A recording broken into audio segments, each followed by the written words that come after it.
उत्तर प्रदेश के मुख्यमंत्री योगी आदित्यनाथ क्यों भड़के ममता सरकार पर? क्या कह डाला योगी आदित्यनाथ ने? कोलकाता हाई कोर्ट ने ओबीसी आरक्षण नहीं बल्कि मुस्लिम आरक्षण को लेकर जो अपना फैसला दिया है वो स्वागत योग्य है। सीएम योगी आदित्यनाथ ने क्यों कसा ममता सरकार पर था? चलिए आपको सुनाते हैं क्या कुछ योगी आदित्यनाथ ने कहा हाई कोर्ट के फैसले पर। मुस्लिम आरक्षण को लेकर के जो अपना फैसला दिया है वह स्वागत योग्य है। भारत का संविधान धर्म के आधार पर आरक्षण की अनुमति नहीं देता। मुस्लिम जातियों को जबरन ओबीसी में घुसेड़ करके उन्हें ये आरक्षण दिया था। इसका जोरदार जवाब दिए जाने की आवश्यकता है। देखिए, कोलकाता हाई कोर्ट ने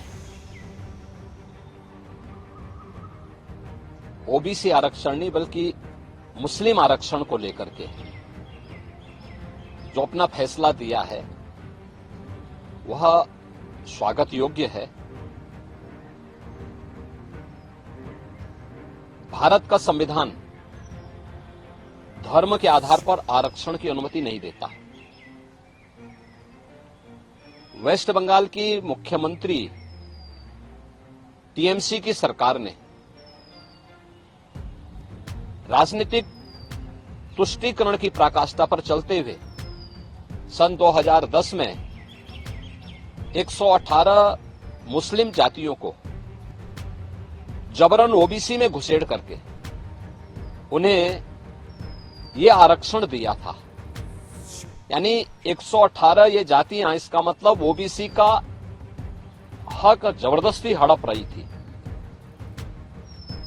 और इसी असंवैधानिक कृत्य पर माननीय उच्च न्यायालय कोलकाता ने टीएमसी गवर्नमेंट के फैसले को पलटा है और एक जोरदार तमाचा मारा है। यह कार्य असंवैधानिक था और इसको अनुमति नहीं दी जा सकती है।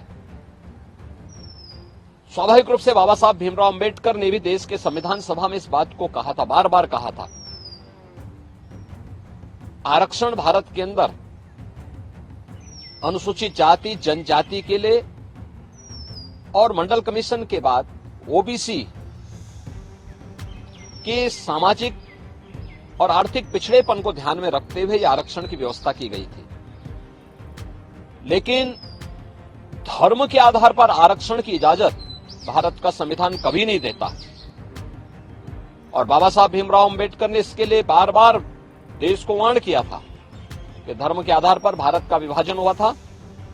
हमें फिर से कोई ऐसी स्थिति नहीं पैदा करनी चाहिए जो उस देश को विभाजन की ओर धकेले। और मुझे लगता है कि यह फैसला एक नजीर बनना चाहिए। यह फैसला जो कर्नाटक के अंदर कांग्रेस की सरकार ने ओबीसी के अधिकार पर इसी प्रकार की सेंधमारी करते हुए मुसलमानों को आरक्षण देने का काम किया है, और कांग्रेस की सरकार ने आंध्र प्रदेश के अंदर भी इस प्रकार की जो शरारत की थी, इसका जोरदार जवाब दिए जाने की आवश्यकता है।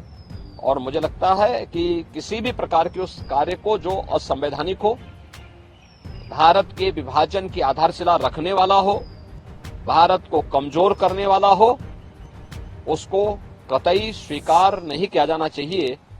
देश की कीमत पर राजनीति की जो नीति चल रही है, खासतौर पर कांग्रेस और इंडी गठबंधन से जुड़े हुए दलों में जो होड़ लगी है, इस होड़ को पूरी तरह खारिज किया जाना चाहिए और इसको बेनकाब किया जाना चाहिए। ऐसी तमाम खबरों के लिए बने रहिए हमारे साथ और देखते रहिए punjabkesari.com।